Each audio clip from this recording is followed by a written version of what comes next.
Good afternoon. Thank you. It is clearly now the will of the Parliamentary Conservative Party that there should be a new leader of that party and therefore a new Prime Minister. And I've agreed with Sir Graham Brady, the chairman of our backbench MPs, that the process of choosing that new leader should begin now.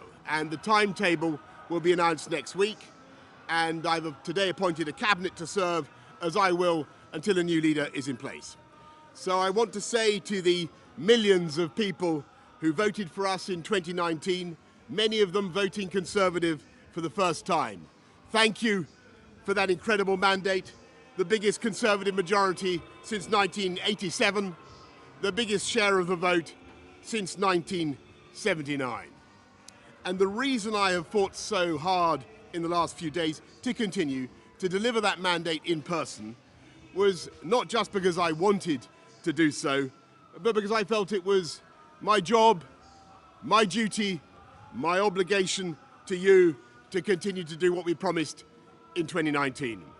And of course, I'm immensely proud of the achievements of this government, from getting Brexit done to settling our relations with the continent for over half a century, reclaiming the power for this country to make its own laws in Parliament, getting us all through the pandemic, delivering the fastest vaccine rollout in Europe, the fastest exit from lockdown, and in the last few months, leading the West in standing up to Putin's aggression in Ukraine.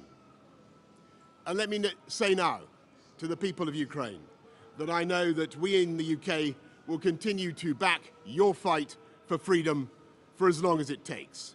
And at the same time, in this country, we've been pushing forward a vast programme of investment in infrastructure and skills and technology, the biggest in a century, because if I have one insight into human beings, it is that genius and talent and enthusiasm and imagination are evenly distributed throughout the population, but opportunity is not. And that's why we must keep levelling up, keep unleashing the potential of every part of the United Kingdom. And if we can do that in this country, we will be the most prosperous in Europe. And in the last few days, I've tried to persuade my colleagues that it would be eccentric to change governments when we're delivering so much, and when we have such a vast mandate, and when we're actually only a handful of points behind in the polls, even in mid-term after quite a few months of pretty relentless sledging, and when the economic scene is so difficult domestically and internationally. And I regret not to have been successful in those arguments, and of course it's painful not to be able to see through so many ideas and projects myself. But as we've seen at Westminster, the herd instinct is powerful. When the herd moves, it moves. And my friends, in politics, no one is remotely indispensable.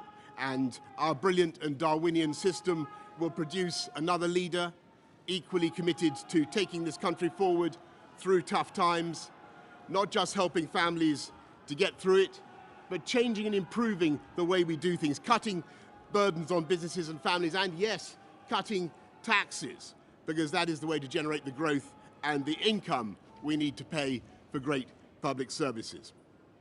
And to that new leader, I say, whoever he or she may be, I say I will give you as much support as I can.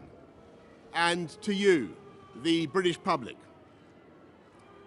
I know that there will be many people who are relieved, and perhaps quite a few who will also be disappointed. And I want you to know how sad I am to be giving up the best job in the world. But them's the breaks. I want to thank Carrie and our children and all the members of my family who have had to put up with so much for so long.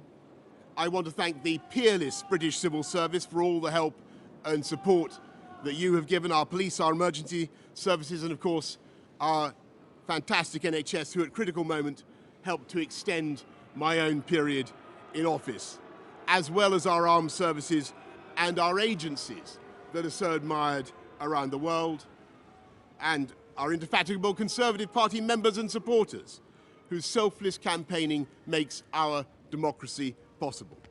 I want to thank the wonderful staff here at Chequers, here at number 10, and of course at Checkers, and our fantastic prop force detectives, the one group, by the way, who never leak.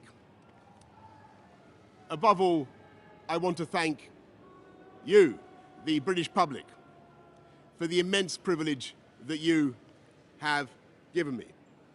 And I want you to know that from now on, until the new Prime Minister is in place, your interests will be served and the government of the country will be carried on.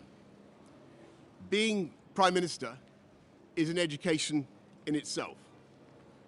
I've travelled to every part of the United Kingdom, and in addition to the beauty of our natural world, I've found so many people possessed of such boundless British originality and so willing to tackle old problems in new ways that I know that even if things can sometimes seem dark now, our future together is golden.